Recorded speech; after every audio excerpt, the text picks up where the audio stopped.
పూర్వం వెంకటగిరి రాజులకి ఒంగోలు రాజులకి వైరంగా ఉన్నప్పుడు వెంకటగిరి రాజులు ఒక ఆలోచనకు వచ్చారు.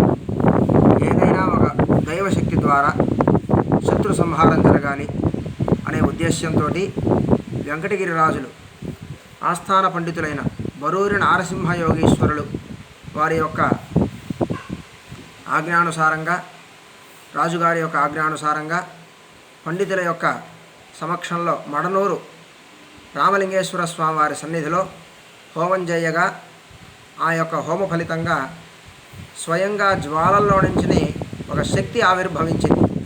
జ్వాలల్లో నుంచి వచ్చిన అమ్మవారు కాబట్టే జ్వాలాముఖి అమ్మవారు అని గ్రహించారు. అమ్మవారు అక్కడి నుంచి బయటికి రావడంతో ఈ రాజుగారు, వేద పండితులు, ఈ పరివారము అంతా కూడా మూర్ఛపై పడిపోయినారు.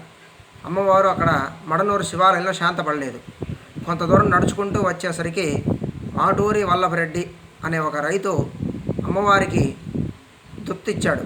ఆ దుప్తులో ఉండే పాలు పదార్థాన్ని అమ్మవారు స్వీకరించి శాంతపడ్డారు.